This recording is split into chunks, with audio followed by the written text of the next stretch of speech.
हूं नेहा बाथन। 3 की इस खास पेशकश में आप सभी का स्वागत है। मेरी दो सहयोगी श्वेता झा और मीनाक्षी कनवाल मेरे साथ जुड़ गई हैं और देश और विदेश की सभी अहम खबरों पर इस खास पेशकश में हमारी नजर होती है। हम आपको दिखाते हैं किस तरीके से वो सारी खबरें जो आपसे सीधा सरोकार रखती हैं आप तक पहुंचे। हम आपको आज बताएंगे कि राजस्थान में अभी तक क्या है ताजा सियासी हालात, किस तरीके से वहां की उठापटक में किसे शय मिल रही और किसे मात, वहां रह रहकर तूफान उठ रहा है। गहलोत ने आरोप लगाया है कि सचिन पायलट के खेमे पर उनको विश्वास नहीं रहा है क्योंकि उनके पास सबूत है कि खरीद फरोख्त की जा रही है। श्वेता, बिल्कुल, और बहुत बड़ी खबर है नेहा। अभी हमने दिखाया किस तरह से अशोक गहलोत पहले तो गाड़ी लेकर जा रहे थे, लेकिन मीडिया देखने के बाद मीडिया वालों को वो वापस आते हैं और आने के बाद बहुत बड़ी खबर उन्होंने खुद दी। उन्होंने कहा कि हेडलाइंस की आप चिंता ना करें, लेकिन बहुत बड़ी बात यह है कि खुद जो डिप्टी सीएम हैं वो खरीद फरोख्त में हमारे यहां लगे हुए थे और मेरे पास पुख्ता सबूत है इस बात के। पहली बार सचिन पायलट पर इनडायरेक्टली ही सही, लेकिन अशोक गहलोत ने यह बहुत बड़ी बात कही। उन्होंने सीधे तौर पर कहा कि हॉर्स ट्रेडिंग चल रहा था और किसे कितनी किश्तों में कितने पैसे दिए जाने हैं ये सब कुछ हमारे डिप्टी सीएम ही अगर करेंगे तो ऐसे कैसे चलेगा। मीनाक्षी, और देखिए हर निशाना सचिन पायलट की तरफ था। उन्होंने कहा कि जो लोग आज सफाई दे रहे हैं वो कल तक सरकार गिराने की साजिश रच रहे थे। वो लोग बीजेपी के साथ मिलकर राजस्थान में भी मध्य प्रदेश और कर्नाटक दोहराने की कोशिश में थे।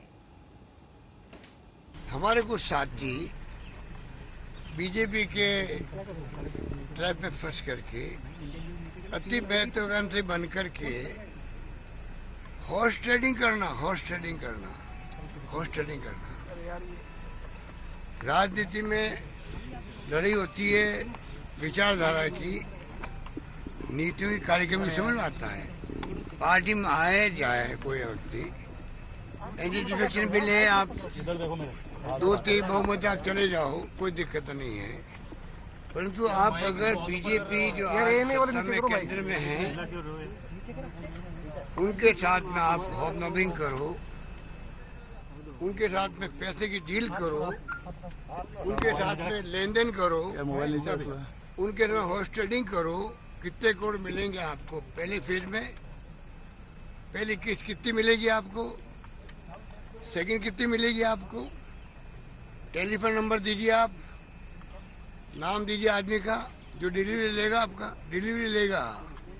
हॉर्स ट्रेडिंग हो रही है देश के अंदर, पैसा बढ़ा, लाखों करोड़ रुपए बट रहे हैं। परसों के रोज में डीलिंग करी जा रही थी जयपुर के अंदर, राजस्थान के अंदर। हमारे पास खबर है, हमारे पास प्रूफ है, उसका ही प्रूफ है। 20 करोड़ का सौदा किया जा रहा था। ऐसी स्थिति हो रही है कि एसओजी ने नोटिस दे दिया आपको, मुझे नोटिस दिया एसओजी ने, हमने कंप्लेंट की थी कांग्रेस ने कि हॉर्स ट्रेडिंग हो रही है बीजेपी की तरफ से। 10 दिन तक हमें रखना पड़ा लोगों को वहाँ होटल के अंदर। मुझे अच्छा लगा क्या 10 दिन रखना किसे कहते हैं? अगर उस वक्त नहीं रखते हम लोग, अब जो हुआ है खेल मानेसर वाला, गुड़गांव वाला, वो खेल उस वक्त होने वाला था। रात को 2 बजे रवाना किए जा रहे इन लोगों को, इन्हीं लोगों को रवाना किया जा रहा था। करने वाले कौन थे? सफाई कौन दे रहे थे? कि कुछ हो ही नहीं रहा था। सफाई वही दे रहे थे नेता जो खुद षड्यंत्र में शामिल थे। और हमारे साथ जुड़ गए हैं शरद जयपुर से और मौसमी सिंह हमारे साथ जुड़ गए हैं सचिन पायलट के घर से। सबसे पहले शरद, बहुत बड़ी खबर, बहुत बड़ी बात सामने आई है। 4 दिनों तक चुप्पी थी सचिन पायलट की, जिसके बाद उन्होंने जब अपनी जुबान खोली, उन्होंने साफ तौर पर इल्जाम लगाया अशोक गहलोत पर कि क्या क्या उनके साथ हो रहा था। बड़ा बुरा सलूक, उनके पास कोई फाइलें नहीं आती थी, उनको कोई महत्वपूर्ण काम नहीं दिए जाते थे। लेकिन इन तमाम आरोपों के बाद आज अशोक गहलोत ने चुप्पी तोड़ी और खुलकर सचिन पायलट पर इल्जाम लगाया, और इल्जाम भी बहुत बड़ा कि मेरे पास सबूत है, वो खुद मिलकर के हॉर्स ट्रेडिंग कर रहे थे।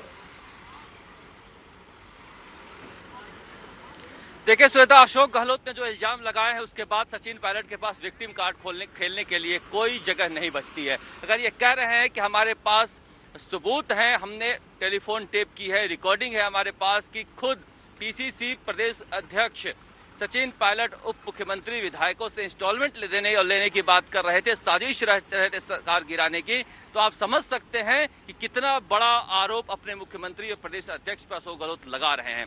यही वजह है कि हम लगातार कह रहे थे कि अशोक गहलोत लगातार कांग्रेस आलाकमान पर दबाव डाले हुए थे कि इनको निकालो अगर सरकार बचाना है तो, वरना ये फिर वही काम करेंगे। दरअसल ये राज्यसभा चुनाव के समय ही सारा खेल शुरू हुआ था, इनका ये आरोप है।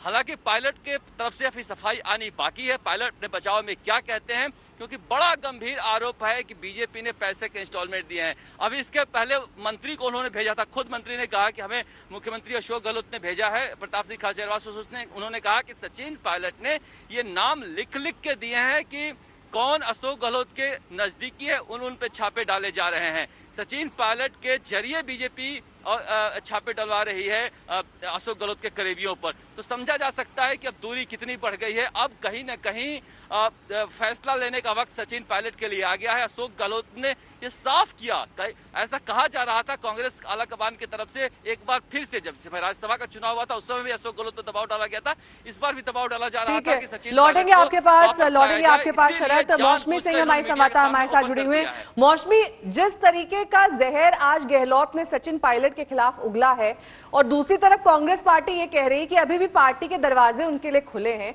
ये राह आसान तो नहीं होगी, क्योंकि पार्टी में अब वापस काम करने का मतलब है फिर से गहलोत के अंडर काम करना, जिससे आपको इतनी नाराजगी है। ऐसे में अब विकल्पों की तो लिस्ट कम होती जा रही है। यहाँ पर आप अब सीमित संख्या में ही फैसला ले सकते हैं कि क्या आपको आगे करना है, क्योंकि उस पार्टी में तो अब बहुत ज्यादा कुछ बचा नहीं है आपके लिए करने के लिए। सीधे तौर पर इल्जाम लगाया गया कि आप बिना मेहनत किए भी मंत्री बन गए थे। जी बिल्कुल, देखिए अशोक गहलोत का जो बयान है वो कुल मिला के रणभेरी है, शंखनाद हो गया है, युद्ध की लकीरें जो है वो खिंच गई हैं साफ तौर पे। और देखिए आप, कीचड़ अब दोनों तरफ से उछाला जा रहा है। मुंह काला किसका हो रहा है? मुंह काला कांग्रेस पार्टी का हो रहा है, जो भद पिट रही है पार्टी की। उसको लेके जाहिर तौर पे कांग्रेस के जो तमाम वरिष्ठ नेता हैं वो परेशान है।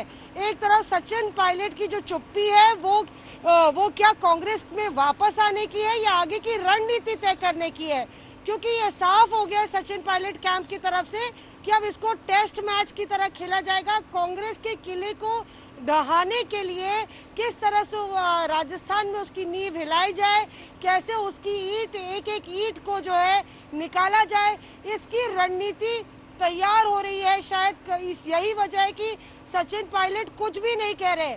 आरोप प्रत्यारोप में एकदम से जो है एक लंबा सन्नाटा, आज प्रेस वार्ता भी नहीं होगी। तो कहीं ना कहीं सचिन पायलट इसको अब एक लंबा गेम खेलने की कोशिश में है कि जो नुकसान सिंधिया ने मध्य प्रदेश में कांग्रेस का किया, उसी तरह से उनका वार भी अब खाली ना जाए। लौटेंगे मौसमी आपके पास। शरद, ये बताइए, अब जिस तरह से अशोक गहलोत ने ये एक बड़ा स्टेटमेंट दिया, सबूतों की बात कर रहे हैं, फोन टैपिंग की बात कर रहे हैं, इसके मद्देनजर अशोक गहलोत के इस बयान के बाद अब क्या हलचल वहां पर है, वहां क्या हो रहा है इस वक्त? देखिए, यहाँ पर कहीं न कहीं नंबर का पेच तो फंसा हुआ है।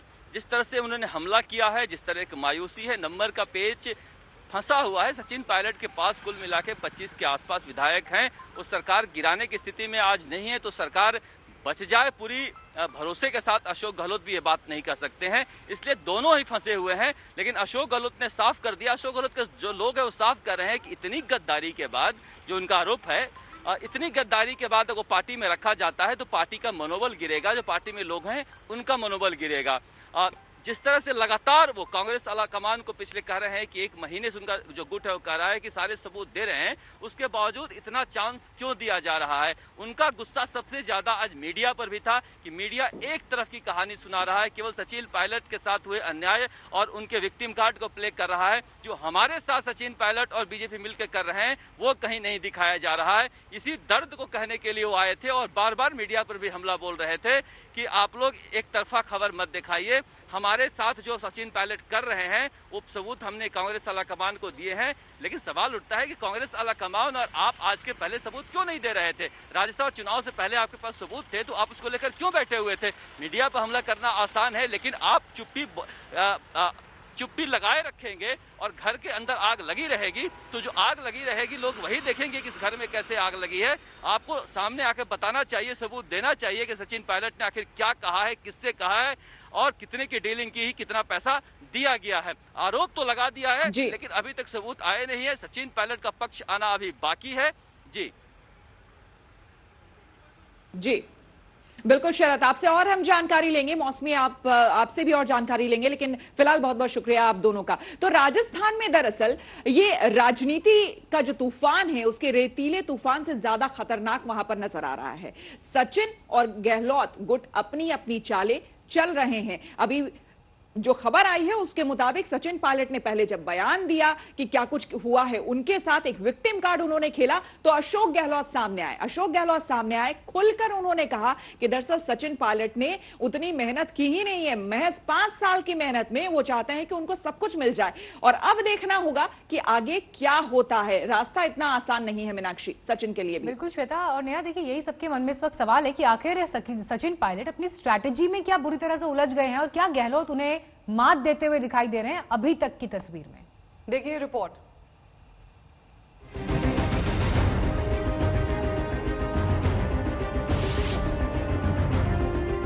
भारतीय जनता पार्टी जो षड्यंत्र कर रही थी, लेकिन आगा मैंने कई बार किया कि षड्यंत्र बहुत बड़ा षड्यंत्र है, हॉर्स ट्रेडिंग का षड्यंत्र है, और उसमें हमारे किसी नेता को ट्रैप पे नहीं आना चाहिए। रिश्ते का दी एंड हो गया। सचिन पायलट पर गाज गिरा दी गई। डिप्टी सीएम और प्रदेश अध्यक्ष से सचिन पायलट बर्खास्त कर दिए गए। सवाल है सचिन की नई पारी कब, कैसे और कहां से शुरू होगी? क्या वो बीजेपी में जाएंगे? जवाब है ना। इंडिया टुडे मैगजीन से बातचीत में पायलट क्या कह रही हैं, आप खुद सुनिए। क्या बीजेपी में जाएंगे? बीजेपी ने कहा कि उनके दरवाजे आपके लिए खुले हैं। मैं फिर से साफ कर दूं, मैं बीजेपी में नहीं जा रहा हूं। मैं इस समय सिर्फ यही कह सकता हूं कि मैं अपनी जनता के लिए काम करना जारी रखूंगा। सचिन पायलट बीजेपी में जाने के सवाल पर ना कर रही हैं, लेकिन बीजेपी की हसरत भरी निगाहें छिपाए नहीं छिप रही। सचिन पायलट के बीजेपी नेताओं के संपर्क में होने की भी जबरदस्त चर्चा है। जब सचिन पायलट से इस बारे में पूछा गया तो जवाब क्या था, वो भी सुनिए। क्या आप बीजेपी नेताओं के संपर्क में हैं? ऐसी खबरें हैं कि आप ओम माथुर और ज्योतिरादित्य सिंधिया से मिले। मैं किसी बीजेपी नेता से नहीं मिला हूँ। पिछले 6 महीने में ज्योतिरादित्य सिंधिया से नहीं मिला हूँ, न ही ओम माथुर से। इंडिया टुडे मैगजीन से बातचीत में सचिन पायलट के दिल का दर्द खुलकर छलका। सचिन पायलट ने सलूक का सवाल उठाया, नीति और नियत पर प्रश्न किए। आप अशोक गहलोत से क्यों नाराज हैं? मैं उनसे नाराज नहीं हूँ। मैंने कोई खास ताकत की मांग नहीं की। मैं सिर्फ ये चाहता था राजस्थान सरकार जनता से किए वादों को पूरा करे। सत्ता में आने के बाद गहलोत जी ने कुछ नहीं किया। उन्होंने मुझे और मेरे समर्थकों को राजस्थान के विकास के काम करने का मौका नहीं दिया। अधिकारियों को आदेश दिए कि वो मेरे आदेशों को न माने। मेरे पास फाइलें नहीं आती थीं। कैबिनेट और कांग्रेस की बैठक महीनों तक नहीं हुई। ऐसे पद का क्या फायदा जहां मैं जनता से किए वादों को पूरा न कर सकूं। हमने सचिन पायलट से यह भी पूछा कि अगर शिकवा शिकायत थी तो घर के अंदर सुलझाने की कोशिश क्यों नहीं की? जब बुलावा था तो बैठक में क्यों नहीं गए? सचिन पायलट ने क्या जवाब दिया, सुनिए। रूठने की जगह आपने पार्टी में मुद्दा क्यों नहीं उठाया? मैंने कई बार मुद्दों को उठाया। मैंने राजस्थान कांग्रेस के प्रभारी अविनाश पांडे जी और अन्य सीनियर नेताओं को भी जानकारी दी थी। मैंने गहलोत जी के सामने भी अपनी बात रखी थी, लेकिन जैसा कि मैंने कहा, मंत्रियों और विधायकों के बीच मुश्किल से कोई बैठक होती थी। वहां बातचीत और चर्चा की कोई जगह नहीं थी। सचिन पायलट ने साफ कर दिया कि सरकार में कोई कामकाज नहीं हो रहा है। जिन वादों को लेकर हम सरकार में आए थे, उन वादों पर कोई काम नहीं किया जा रहा है। इन्हीं सारे मुद्दों को लेकर वो कांग्रेस के अंदर आवाज उठाते रहे हैं। सचिन पायलट पर एक्शन तो हो गया है, लेकिन इससे गहलोत सरकार का भविष्य भी डांवाडोल हुआ है। गहलोत और पायलट दोनों मंचधार में खड़े हैं। कब और किस किनारे लगेंगे कुछ नहीं कहा जा सकता। शरद कुमार, जयपुर, आज तक। तो आज कहा जा रहा था कि प्रेस कॉन्फ्रेंस कर सकते हैं सचिन पायलट, लेकिन वो प्रेस कॉन्फ्रेंस नहीं हुई। और नेहा, आप देखिए सवाल वही बरकरार है कि सचिन पायलट आगे क्या करने जा रहे हैं। बिल्कुल, और सचिन पायलट के खेमे में कितने विधायक हैं ये भी अभी पूरी तरीके से स्थिति स्पष्ट नहीं है। उधर गहलोत खेमे में कितने विधायक हैं ये भी अभी साफ नहीं। लेकिन एक बात तो बिल्कुल तय है कि अगर फ्लोर टेस्ट के लिए कहा जाता है तो इस वक्त गहलोत मुश्किल में हो सकते हैं। श्वेता,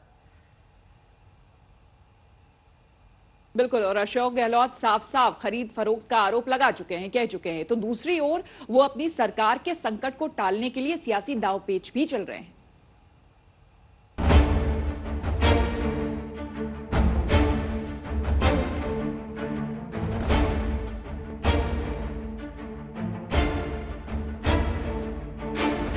श्री सचिन पायलट जी को उप मुख्यमंत्री और मंत्री पद के भार से फौरी तौर से मुक्त किया जाता है।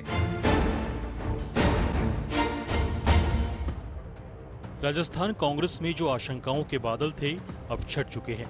जो परिणाम था वो भी सबके सामने है। सचिन पायलट की डिप्टी सीएम की कुर्सी छीन चुकी है। प्रदेश कांग्रेस के अध्यक्ष पद से हटाए जा चुके हैं। लेकिन बात सिर्फ इतने तक नहीं रुक जाती। गहलोत कैंप उनसे कतई समझौते के मूड में नहीं है।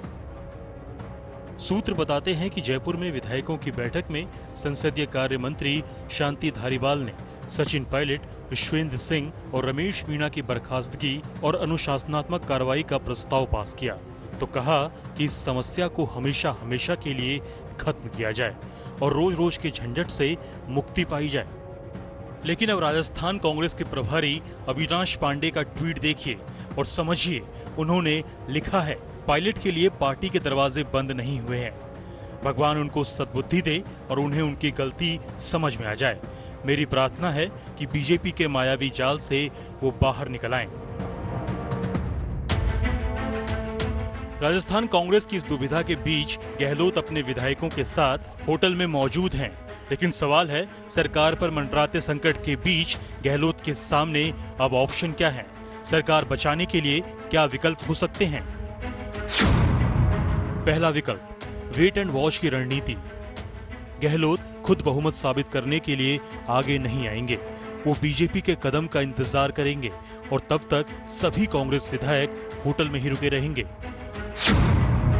दूसरा विकल्प, 2 डिप्टी सीएम का फॉर्मूला। इस विकल्प से एक तीर से 2 निशाना लगा सकते हैं गहलोत। एक तो गुर्जर वोट साधने का, दूसरा ये कि सचिन पायलट जिस पद को संभालते थे उसकी अहमियत कम करने के लिए एक मीणा या दलित समुदाय से, और दूसरा गुर्जर डिप्टी सीएम बनाने की रणनीति अपनाई जा सकती है। तीसरा विकल्प, कोऑर्डिनेशन कमेटी का गठन। पार्टी को आगे ऐसे किसी संकट से जूझना ना पड़े, इसके लिए कोऑर्डिनेशन कमेटी बनाने पर विचार हो सकता है, जहां विधायक और मंत्री अपनी नाराजगी और समस्याएं बताएं और उन्हें दूर किया जाए। चौथा विकल्प, पायलट के करीबियों को जिम्मेदारी। अपनी ताकत बढ़ाने के लिए गहलोत या तो उन्हें मंत्रिमंडल में शामिल करने पर विचार कर सकते हैं या फिर उन्हें किसी बोर्ड या निगम में जगह दे सकते हैं ताकि पायलट के करीबी विधायक उनके साथ आ जाएं। पांचवा विकल्प, विरोधियों में सेंधमारी। सरकार बचाने के लिए गहलोत कैंप कोशिश कर सकता है कि बीजेपी या राष्ट्र लोकतांत्रिक दल में फूट पड़े और उनके विधायक इस्तीफा दें। सरकार बचाने के लिए गहलोत के सामने ये विकल्प बचे हैं। वहीं राजस्थान विधानसभा अध्यक्ष ने पायलट और अन्य 18 बागी विधायकों को नोटिस भेजा है। कांग्रेस के मुख्य सचेतक महेश जोशी ने विधानसभा अध्यक्ष से रात को मुलाकात की। जोशी ने पायलट समेत 19 विधायकों की शिकायत की कि विहिप के बाद भी वे सभी बैठक में नहीं पहुंचे। उसी शिकायत पर नोटिस जारी किया गया है और सभी से 17 जुलाई तक जवाब मांगा गया है। गहलोत गुट ने विधानसभा सचिवालय के जरिए बागी विधायकों को नोटिस भेजकर साफ कर दिया है कि अब समझौते के मूड में नहीं है। जो नोटिस विधानसभा के सचिव के नाम से बागी विधायकों को भेजा गया है उसमें साफ लिखा है कि सरकारी मुख्य सचेतक ने शिकायत की है कि दल बदल कानून के तहत व्हिप जारी करने के बावजूद आप लोग विधायक दल की बैठक में हिस्सा नहीं लिए हैं। ऐसे में 17 जुलाई तक आप अपना पक्ष भेजें। अगर नहीं भेजते हैं लिखित में या मौखिक रूप से तो एक तरफा कार्रवाई कर दी जाएगी। उधर मानेसर में डटे हुए पायलट गुट के विधायकों ने कहा कि इस तरह से नोटिस भेजने का कोई कानूनी अधिकार नहीं है। कैमरामैन शर्मा के साथ शरद कुमार, जयपुर, आज तक। एलएसी से सेना हटाने को लेकर कल भारत और चीन के बीच सैन्य कमांडर स्तर की करीब 14 घंटे लंबी बातचीत चली।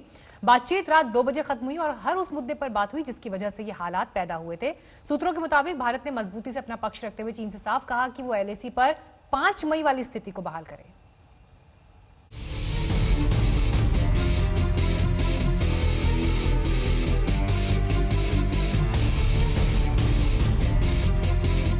पूरी तरह पीछे हटो चीन, इससे कम कुछ नहीं मंजूर। करीब 14 घंटे की मैराथन बातचीत में भारत का सख्त रुख। गलवान में चीनी सेना के विश्वासघात के बाद चीन पर भारत की सख्ती लगातार जारी है। कल दोनों देश के सैन्य कमांडरों के बीच शुरू हुई बातचीत रात 2 बजे खत्म हुई है। सूत्रों के मुताबिक बातचीत 14 घंटे से भी ज्यादा समय तक चली। बातचीत में एलएसी के पेंगोंग सो और देपसोंग समेत सभी तनाव वाले मोर्चों से सेना पीछे हटाने के तरीकों पर बात हुई। हालांकि अब तक इस पर कोई आधिकारिक बयान नहीं आया है। चुशूल में भारतीय सीमा में भारत और चीन के बीच सैन्य कमांडर स्तर की ये चौथे दौर की बातचीत थी। सूत्रों से मिली जानकारी के मुताबिक भारत ने बातचीत के दौरान चीन से सख्ती से कह दिया कि पूर्वी लद्दाख में 5 मई से पहले वाली स्थिति बहाल होनी चाहिए। चीन के जो भी सैनिक और हथियार अपनी हदों से आगे आ चुके हैं वो पुरानी जगह लौट जाएं। 5 मई को पेंगोंग सो में भारत और चीन के सैनिकों के बीच झड़प के साथ दोनों देश के बीच एलएसी पर तनाव शुरू हुआ था। बातचीत में भारत का नेतृत्व लेह स्थित 14 core commander lieutenant general Harinder Singh कर रहे थे, जबकि चीन की तरफ से साउथ जिंगजियांग मिलिट्री रीजन के कमांडर मौजूद रहे। चौथे दौर की बातचीत सेना पीछे हटाने के दूसरे चरण के तौर तरीकों को लेकर हुई है। पहले चरण में चीन ने गलवान वैली, हॉट स्प्रिंग्स और पेंगोंग सो में फिंगर 4 से अपनी सेना को पीछे हटाया था। भारत और चीन के बीच तनाव 15 जून की रात चरम पर पहुंच गया था, जब गलवान वैली में चीनी सेना ने धोखा से भारतीय जवानों पर हमला बोला था। इस हमले में 20 भारतीय सैनिक शहीद हुए थे।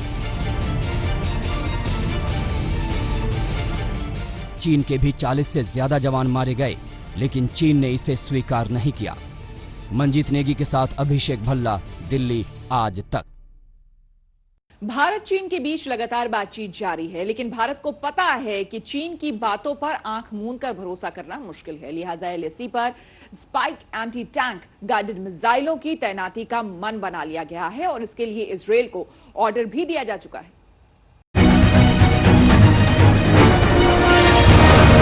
जंग की सबसे बेहतरीन कला है कि बिना लड़े हुए ही दुश्मन को पस्त कर दो, लेकिन ये तभी संभव है जब आपके पास ताकत की कोई कमी ना हो। चीन धीरे धीरे पीछे हट तो रहा है, लेकिन उसने एलएसी के बिल्कुल पास टैंक समेत अपने भारी हथियारों की तैनाती कर रखी है। हमारे कमांडर चीन के धोखे वाली युद्ध नीति को भी जानते हैं। यही वजह है कि चीन के टैंक के जवाब में Israeli spike anti tank guided मिसाइलों को तैनात करने का फैसला लिया गया है। इसके लिए इजरायल को ऑर्डर भी दिया जा चुका है। खबर है कि सेना की ओर से 12 स्पाइक लॉन्चर्स, 200 से ज्यादा मिसाइलों को इमरजेंसी फाइनेंशियल पावर के तहत फॉरवर्ड इन्फेंट्री यूनिट्स में तैनात करने के लिए ऑर्डर भेजा गया है। इजरायल से स्पाइक मिसाइलों के लिए पिछले 1 साल में यह दूसरा ऑर्डर है। इससे पहले इजरायल से मिले एंटी टैंक मिसाइल पाकिस्तान से सटे सीमा पर तैनात किए गए थे और अब अगले चरण के तहत चीनी मोर्चे पर तैनाती की जा रही है। जिस तरह से चीन पूर्वी लद्दाख में अपने टैंक्स भी ले आ रखी है और जिस तरह से अपने हेवी इक्विपमेंट को भी वहां पे उला रखी है चीन ने, तो ये जो हमारे जो इजरायल वाली स्पाइक मिसाइल सिस्टम है, ये हम लोग को दोनों चीजों में इस्तेमाल करने में बहुत इफेक्टिव रहेगा। दोनों, यानी कि आर्मर के खिलाफ भी और बंकर बर्स्टिंग के खिलाफ। ये तैयारी जरूरी है क्योंकि चीन पर आंखें बंद करके भरोसा करना भारी जोखिम उठाने जैसा है। हालांकि एलएसी पर चौथे दिन की बातचीत के बाद चीन की सेना कई मोर्चे से पीछे भी हटी है।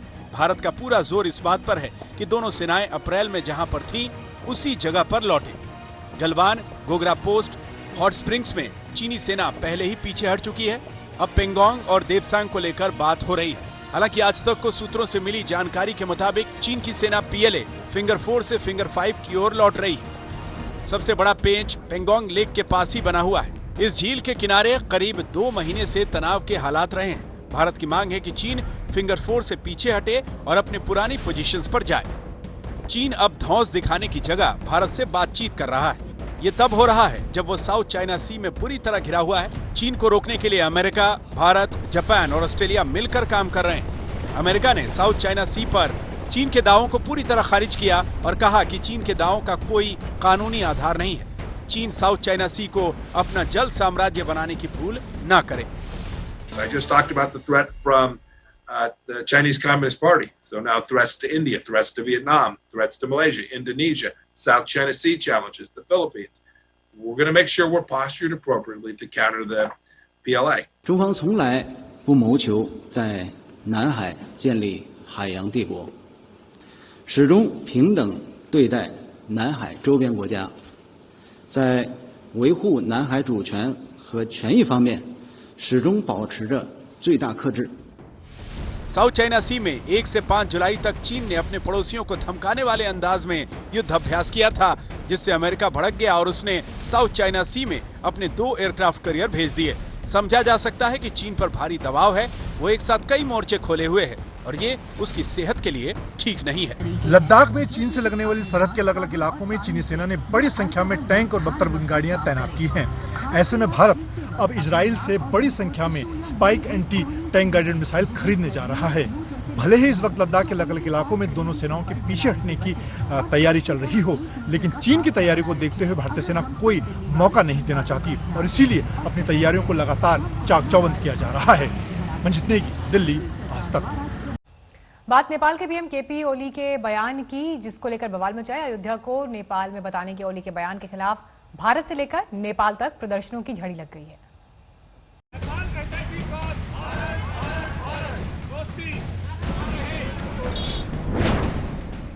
ओली का एजेंडा चीन खुश हो, आस्था पर चोट को लेकर भड़का गुस्सा,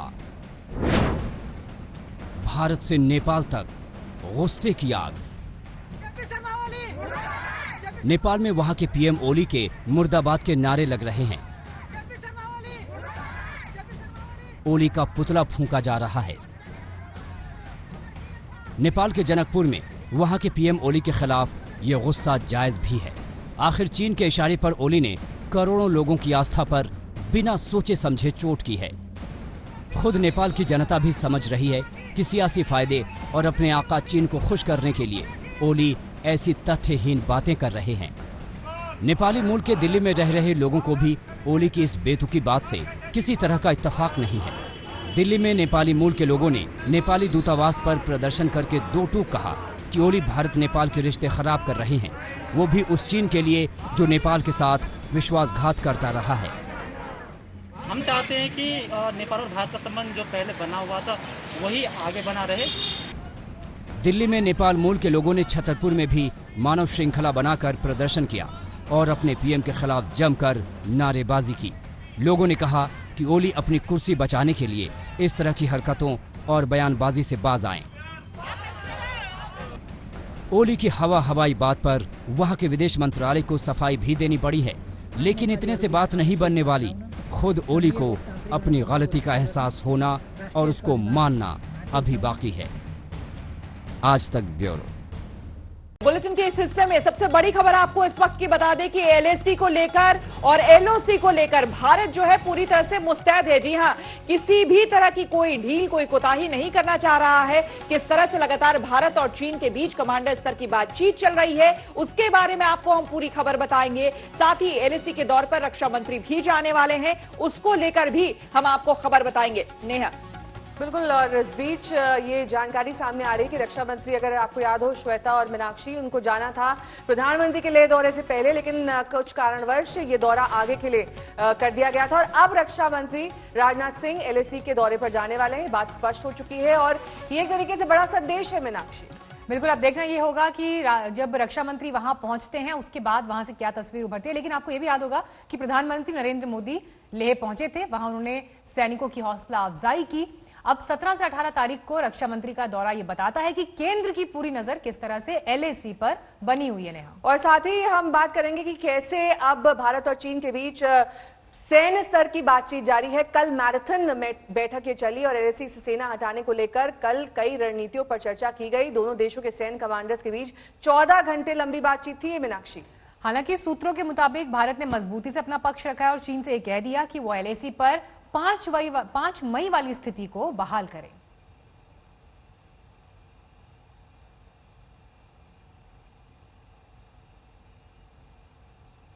और सबसे ताजा खबर यह है कि कल भारत की ओर से बातचीत की अगुवाई करने वाले सेना के अधिकारियों ने आर्मी चीफ को इसकी पूरी जानकारी दी है और सेना प्रमुख अब रक्षा मंत्री को आज वो जानकारी साझा कर सकते हैं।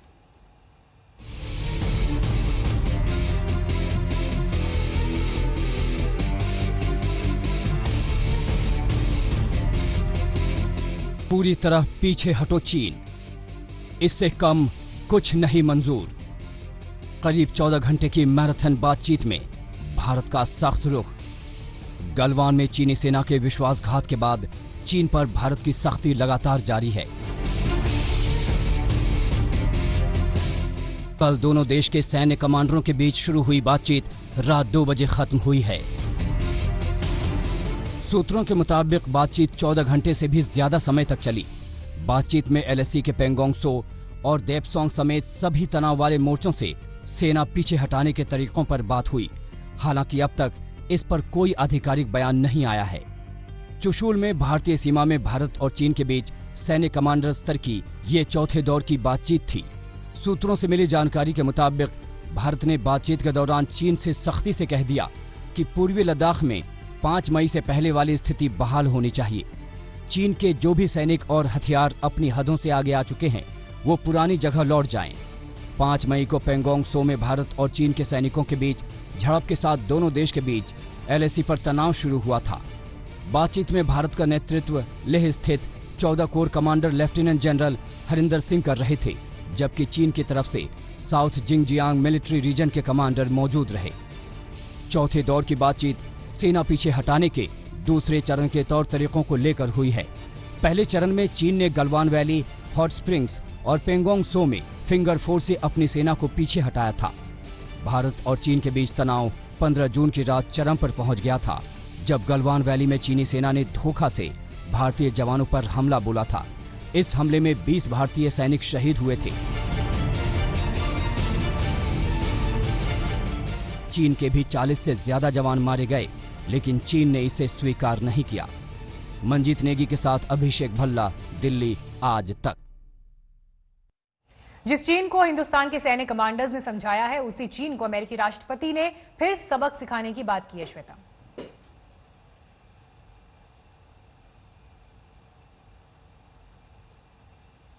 कोरोना को लेकर ट्रंप आग बबूला है। उन्होंने इसके लिए हर बार की तरह इस बार भी चीन को गुनहगार बताया है।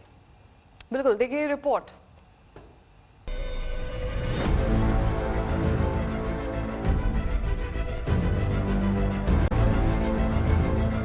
And make no mistake, we hold China fully responsible for concealing the virus. विश्वासघाती चीन पर आग बबूला अमेरिका। ट्रंप ने ठाना है चीन को सबक सिखाना है। चीन अमेरिका में भड़के दुश्मनी के शोले। ट्रंप बोले, ना तो चीनी राष्ट्रपति से बात की, ना ही करूंगा। अमेरिकी राष्ट्रपति अब तक चीन पर आरोप लगाते थे, एक्शन की बात करते थे। एक बार फिर उन्होंने अपना इरादा जता दिया है। कह दिया है कि उन्होंने चीन के राष्ट्रपति शी जिनपिंग से अब तक बात नहीं की। वो ये भी कह रहे हैं कि जिनपिंग से बात करने की कोई योजना भी नहीं है। अमेरिका का गुस्सा 7वें आसमान पर है। डोनाल्ड ट्रंप आग बबूला हो रहे हैं। इस बार उनका अंदाज ईंट का जवाब पत्थर से देने वाला है। जैसे जैसे अमेरिका में कोरोना महामारी फैल रही है, वैसे वैसे ट्रंप का आक्रोश भी बेकाबू हो रहा है। आपको बता दें कि करीब 36 लाख केस के साथ अमेरिका दुनिया में पहले नंबर पर है। And make no mistake, we hold China fully responsible for concealing the virus and unleashing it upon the world. They could have stopped it. They should have stopped it. Donald Trump का गुस्सा विश्व स्वास्थ्य संगठन पर भी फूटा है। वो आरोप लगा रहे हैं कि करोड़ों डॉलर की मदद की मलाई खाने वाला ये संगठन चीन की चाकरी करता रहा, उसके इशारों पर नाचता रहा। WHO चीन की कठपुतली बन गया। Doesn't mean that someday we won't go back in. Maybe we will when it's correctly run. But they made a lot of bad predictions and they said a lot of bad things about what to do and how to do it, and they turned out to be wrong. And they were really a puppet of China. America की चीन से नाराजगी जग जाहिर हो चुकी है। Corona को लेकर चीन ने जो किया है उसका सच पूरी दुनिया जानती है, तभी तो अमेरिका गुस्से में है। उधर चीन के कड़वे रिश्ते पर अमेरिका खुलकर भारत का साथ दे रहा है। 15 जून को गलवान में कायरता से चीनी जवानों ने हमला कर 20 जवानों को शहीद कर दिया था।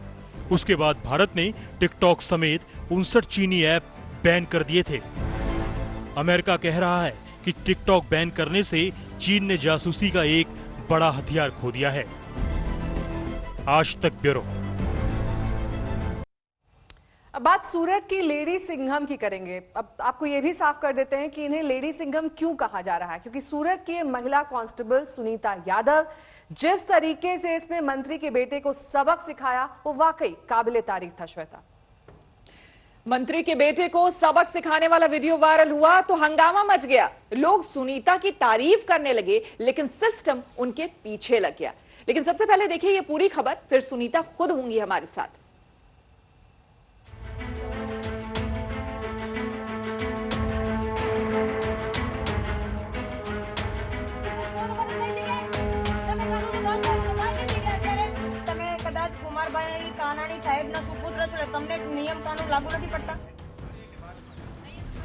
सूरत की ये महिला कांस्टेबल सोशल मीडिया से लेकर हर जगह छाई हुई है।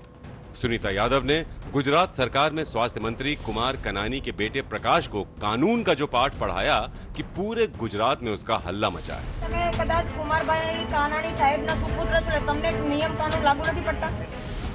हम आपको बता दें कि सिपाही सुनीता यादव ने मंत्री के समर्थकों को बिना मास्क के रोका था, और जब मंत्री के बेटे अपने समर्थकों को छुड़ाने के लिए वहां पहुंचे तो सुनीता यादव ने उनकी एक नहीं सुनी।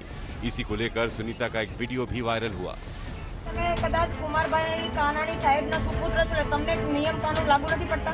लेकिन जब आज तक ने सुनीता से उस घटना के बारे में पूछा तो सुनीता गोलमोल जवाब दे रही हैं, लेकिन ये भी कह रही हैं कि वो किसी मंत्री से नहीं डरती। संजय सिंह राठौड़, सूरत, आज तक। तो सुनीता जबरदस्त चर्चा में है, ये वीडियो वायरल है, लोग तारीफ भी कर रहे हैं, सवाल भी उठा रहे हैं, लेकिन सुनीता इन तमाम सवालों के जवाब देने के लिए इस वक्त खुद हमारे साथ मौजूद हैं। सुनीता देखिए, सोशल मीडिया पर तो आप ट्रेंड कर रही हैं, आपके केस की बहुत चर्चा भी है, लेकिन हो सकता है बहुत से लोग ऐसे हो जिनको शायद ना मालूम हो कि उस रात एग्जैक्टली क्या हुआ था। आज आप हमारे प्लेटफॉर्म पर मौजूद हैं, बताइए उस रात क्या हुआ था। देखिए, ये जो घटना है वो बहुत बड़ी है, पर इन शॉर्ट में मैं आपको सिर्फ इतना क्लियर करना चाहूंगी कि उस दिन जो थे वो 5 व्यक्ति बिना मास्क के और कर्फ्यू के टाइम में 10:30 और 11:15 के बीच में मेरे जहाँ पॉइंट था वहाँ से वो लोग निकल रहे होते हैं। मैं उनको रोकती हूँ और उनको सिर्फ समझा रही हूँ कि आपको क्यों मतलब उनका कारण जानना चाहती हूँ, क्योंकि इमरजेंसी कारण के लिए कर्फ्यू के दौरान भी आप लोग निकल सकते हैं, पर मैं सिर्फ उनका रीज़न जानना चाहती हूँ वो क्यों निकले थे। पर इनमें से एक का भी जेन्युइन रीज़न नहीं था और वो मेरे साथ बहस कर रहे थे और प्यार से मुझे माफ़ी मांग रहे थे, तो मुझे लगा कि ये ठीक से बिहेव कर रहे हैं मेरे साथ, माफ़ी मांग रहे। वो हर वीडियो में आप देखिए सॉरी मैम माफ़ कर दीजिए वगैरह कह रहे हैं। उसके अलावा एक और वीडियो है, इसके आगे का वीडियो एक और है जो भी पब्लिक में नहीं आया, पर कहने मतलब उसमें वो मुझे अच्छे से बिहेव करते हैं, तो मुझे अंदर से ऐसा लगा कि चलो कोई बात नहीं, अच्छे से बिहेव कर रहे हैं, गलती हो गई, उनको माफ़ कर दिया जाए, घर जाने दिया जाए। पर मुझे कहीं ना कहीं उनको पनिश करना ज़रूरी है, क्योंकि उन्होंने जो है वो कर्फ्यू में बाहर निकलने की कोशिश करी है। तो मुझे उनको कायदा के नज़र से देखा जाए तो उनको मुझे दंड करना चाहिए, पर मेरे पास उस टाइम दंड करने के लिए कोई स्लिप वगैरह या फिर कोई चीज़ मेरे पास अवेलेबल नहीं थी, तो मुझे उनको दंडनीय रूप में सिर्फ 5-10 उठ बैठक करवा के उनको जाने देना था। पर लास्ट सीन जब ये चल रहा होता है तब माननीय श्री कुमार भाई कानानी साहब के सुपुत्र वहां पे पहुंच जाते हैं और पिक्चर बोला गया, घटना पूरी एकदम से यू टर्न मार लेती है, चेंज हो जाती है। वो आके मुझे समझाते हैं कि भाई मैं ये हूँ वो हूँ, बाकी जो वीडियो है उसमें आप समझ सकते हैं कि क्या बातें हुई है। हालांकि देखिए सुनीता ने दावा भी कर रही है यहाँ पर आप कुछ और वीडियोस आगे रिलीज करेंगी, लेकिन क्योंकि अभी इन्वेस्टिगेशन चल रहा है तो आप बहुत ज्यादा नहीं बोलना चाहती हैं। लेकिन इस्तीफा देने को लेकर जो खबर सामने आई, आप इस्तीफा दे चुकी हैं, क्या वो मंजूर हो गया है? कोई तकनीकी पेच है? क्या है तस्वीर अभी इस वक्त स्टेटस क्या है? मैंने रिजाइन करा, उसका कारण ये नहीं है कि मैं उनसे डर गई हूँ या फिर ऐसा वैसा। मेरा जो LR ऑफिसर का जो फर्ज था वो मैंने अदा किया। मेरे एक कदम ऊपर कांस्टेबल ऑफिसर आते हैं, वो भी मेरे पास नहीं थे। अगर मेरा जस्ट ऊपर सीनियर कांस्टेबल ऑफिसर मेरे पास होते तो शायद उनका कुछ प्रोसेस कर पाती। मैंने PI साहब से हेल्प मांगी, मैंने ACP श्री CK पटेल साहब से हेल्प मांगी। उस टाइम वो हेल्प मुझे नहीं कर पाए, तो मुझे कहीं ना कहीं बड़ा गुस्सा है कि भाई ये लोग मेरे साथ ऐसा क्यों कर रहे हैं, मुझे हेल्प की जरूरत है, मुझे हेल्प क्यों नहीं कर रहे हैं। उस टाइम मुझे बड़ा गुस्सा आता उस चीज से, और मैंने ठान लिया होता कि मुझे डिपार्टमेंट छोड़ देना है। क्योंकि हर कोई क्या बोलते हैं कि हर कोई के मन में जो देशभक्ति होती है उसका भी एक लेवल होता है। कोई ये चाहता है बस थोड़ी बहुत कर लें, कोई ये चाहता है थोड़ी ज्यादा कर लें, कोई मेरी तरह होता है कि भाई कुछ भी करके मुझे देशभक्ति करनी है, चाहे कुछ भी हो जाए। ये तो सिर्फ हेल्थ मिनिस्टर साहब के सुपुत्र थे।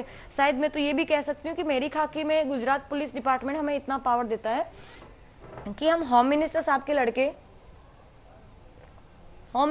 लड़के को भी हम कार्रवाई रोक सकते हैं, उनको पूछ सकते हैं, उनको भी हम लोग कायदे की कार्रवाई कर सकते हैं। इनफैक्ट ये कुछ नहीं, हमारे जो प्रेसिडेंट है, भारत के नंबर 1 नागरिक हैं, उनपे एक LR ऑफिसर तरीके मुझे कोई इतना पावर नहीं है, पर एटलीस्ट अगर वो भी आते हैं तो उनके लिए भी कानून कायदे सब जो है वो सेम है।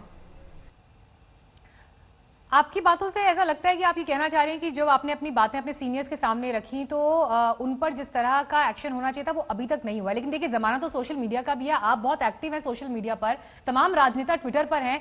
क्या कोई प्रयास आपकी तरफ से ऐसा हुआ है कि अपने केस को, अपनी बात को आपने बीजेपी के बड़े नेताओं तक पहुंचाने की कोशिश की हो? स्पेसिफिकली राज्य के मुख्यमंत्री, केंद्र में बड़े नेता हैं, उन तक कॉन्टैक्ट करने की कोशिश की आपने?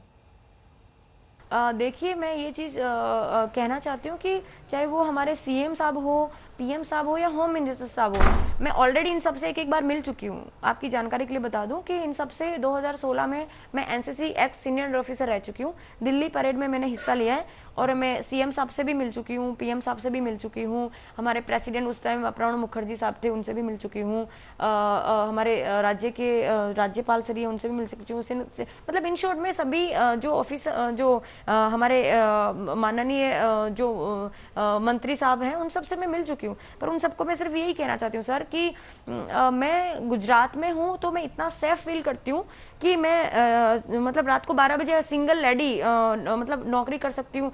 मैं तो अपने ऑफिसर्स की जो हिम्मत उस पर दाद देना चाहती हूँ, क्योंकि मेरे ऑफिसर्स को पता है कि ये जो LR ऑफिसर है इसमें इतना दम है कि मैं नहीं जाऊंगा तो भी अकेली लड़ लेगी। वो नहीं आ रहे, उसका कारण ये भी है कि अगर वो यहाँ पे आते हैं तो वो मजबूर है, वो नहीं आ सकते, पर उनको पता है, मुझ पे विश्वास है उनको कि LR ऑफिसर में इतना पावर है कि वो अकेली लड़ लेगी। ठीक है, उस टाइम मुझे 1 मिनट के लिए बुरा लगा, पर मुझे याद आया कि यस उनको मुझ पे बिलीव था इसलिए वो नहीं आ रहे हैं। ठीक है, अब मुझे CM साहब से और माननीय श्री नरेंद्र मोदी साहब से और होम मिनिस्टर साहब से ये रिक्वेस्ट है कि ये जो हुआ है उसमें आप निष्पक्षता से जांच करवाइए, तब आपको पता चलेगा कि सही कौन है गलत कौन है। खाकी पे जो खादी सवार हो रही है या फिर हमारा जो सिस्टम है वो कैसे काम कर रहा है। मेरी तरह मैं अपने आप को भारत देश की बेटी समझती हूँ, अपने आप को गर्व फील करती हूँ। सबसे पहले गुजरात की एक LR ऑफिसर अपने आप में गर्व महसूस करती हूँ कि मैं गुजरात की हूँ, कि मैं रात को 12 बजे अकेली लड़की अकेली ऑफिसर ड्यूटी कर पा रही हूँ। यही चीज अगर मैं किसी और राज्य से कंपेयर नहीं करना चाहती, पर आपको सब पता है कहाँ क्या चल रहा है। ये किसी और राज्य में मैं होती तो शायद अकेली हिम्मत ना कर पाती। मैं गुजरात में अपना इतना सेफ फील करती हूँ। मुझे भाजपा से ना कोई तकलीफ है, ना किसी भी पार्टी से मुझे कोई तकलीफ नहीं है। और मैं तो उल्टा श्री नरेंद्र भाई मोदी साहब जी से ये कहना चाहती हूँ कि आप यहाँ पे हमारे गुजरात को इतना अच्छा बना के गए हैं। आप यहाँ पे जब CM थे तब इतना अच्छा मतलब सिस्टम बना के गए कि हर लड़की अपने आप को मतलब रात को 12 बजे भी सेफ फील करती है। पर कहीं ना कहीं ये जो खाकी के ऊपर खादी सवार हो रही है उस पर आप फोकस कीजिए। और ये सिस्टम में जो तकलीफ है, आपसे बस हाथ जोड़ के ये रिक्वेस्ट है कि इस सिस्टम को थोड़ा सा शायद मेरे पास पावर नहीं, पर डेफिनेटली आप लोग के पास पावर है कि इस सिस्टम को थोड़ा सा सुधारिए प्लीज। चलिए, बड़े सवाल आपने सुनीता यहाँ पर उठाया और बड़ी मजबूती से आपने अपनी बात रखी। हमारी भी ये उम्मीद है कि आप जिस मामले को लेकर आगे बढ़ रही हैं उसमें आपको न्याय मिले, इंसाफ मिले। बहुत बहुत धन्यवाद सुनीता आपका हमसे बात करने के लिए। और देखिए नेहा, बड़ी बात श्वेता, यहाँ पर बड़ी बात निकलकर यही सामने आ रही है कि खाकी पर खादी जो है वो हावी ना हो, इसको लेकर सिस्टम में तमाम इंतजाम किए जाएं। बिहार में कल कोरोना के रिकॉर्ड नए मामले सामने आए हैं। बीजेपी के कई कार्यकर्ता भी कोरोना की चपेट में हैं। हालात को देखते हुए 16 जुलाई से लॉकडाउन का ऐलान कर दिया गया है।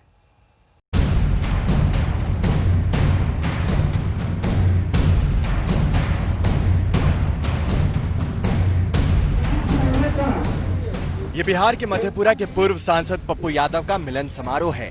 तस्वीरें देखिए और ढूंढने की कोशिश कीजिए कि इसमें कहां सोशल डिस्टेंसिंग है।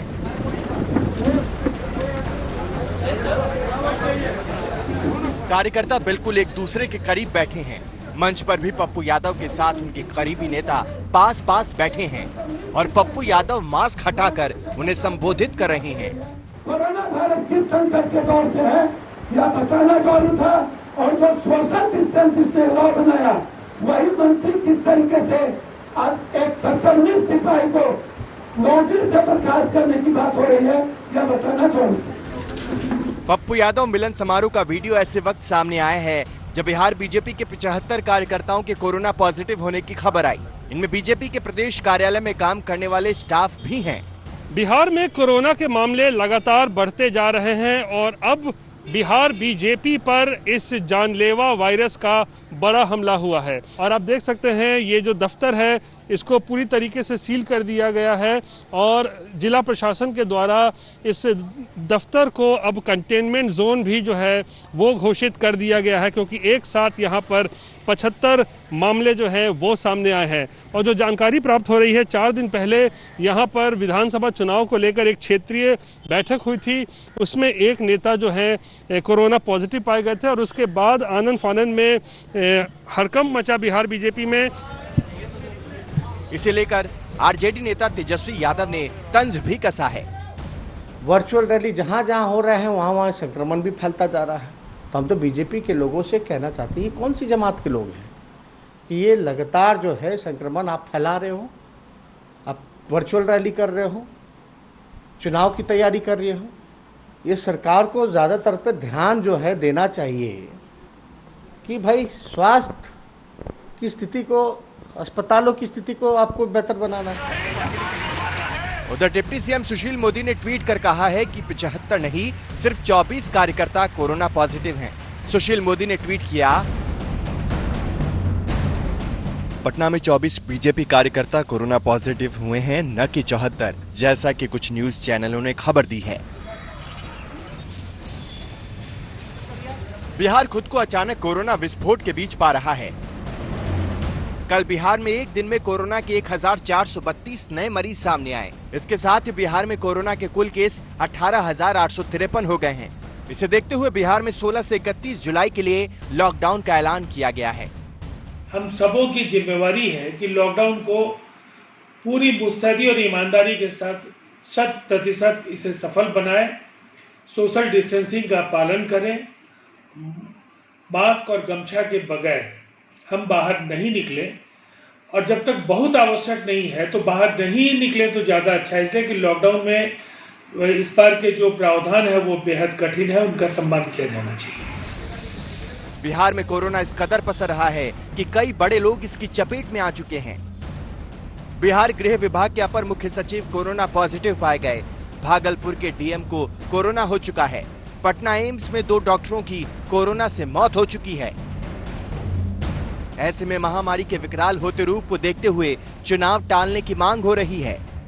हम चुनाव आयोग से भी अनुरोध करेंगे कि बिहार की जो स्थिति है उस स्थिति के मद्देनजर बिहार के चुनाव के बारे में पुनर्विचार करें। एक तरफ बिहार में कोरोना की मार, दूसरी तरफ सियासी तकरार। नेता कब समझेंगे जनता की प्राथमिकता?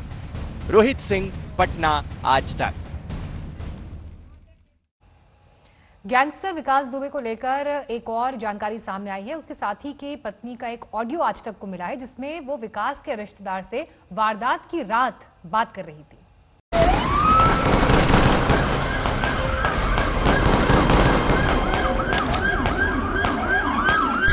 हेलो भाभी, बाहर 2 आदमी मारे पड़े हुए मेरे दरवाजे और आंगन में एक आदमी मारा पड़ा हुआ मेरे दरवाजे। भैया, माँ भी वो पुलिस वाले विकास भैया ने मारा, इन सब लोगों ने मारा है। 2 जुलाई की रात बिकरू गांव के खौफनाक सच की दास्तान सुनिए। गांव में ताबड़तोड़ गोलियों के बीच कैसे पुलिस वालों की लाशें बिछा दी गई। जो महिला फोन पर वारदात की कहानी बता रही है वो विकास दुबे के खास गुर्गे और 50,000 के इनामी बदमाश शशिकांत की पत्नी की है। ये विकास दुबे के भाई की पत्नी से फोन पर बात कर रही है। बातचीत 2 और 3 जुलाई की रात करीब 1:30 बजे की है, जिस वक्त बिकरू गांव गोलियों की आवाज से गूंज रहा था।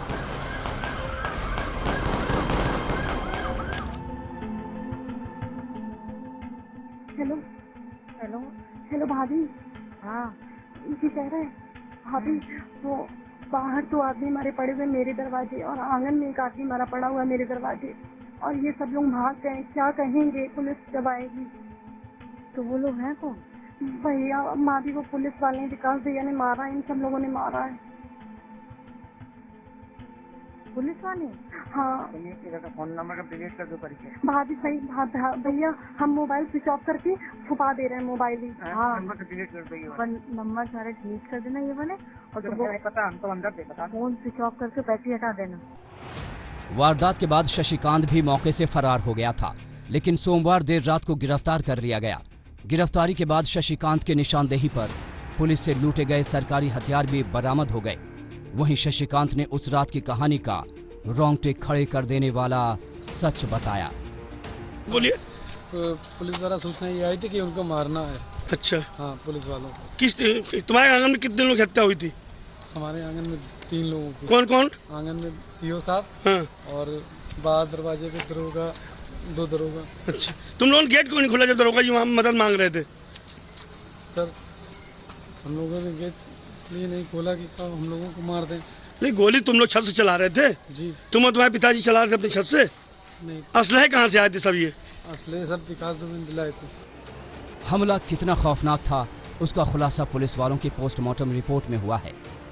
बिकरू गांव में जो कुछ भी हुआ था वो अचानक नहीं हुआ था, बल्कि दबिश देने आई पुलिस टीम पर साजिश के तहत हमला किया गया था। ये बात पोस्टमार्टम रिपोर्ट से भी साफ हो जाती है, क्योंकि अचानक हुए हमले में अपराधी अमूमन भागने की कोशिश करता है, लेकिन यहाँ तो मुर्दा पुलिस वालों तक पर विकास दुबे ने गोलियों और धारदार हथियार से हमला किया था।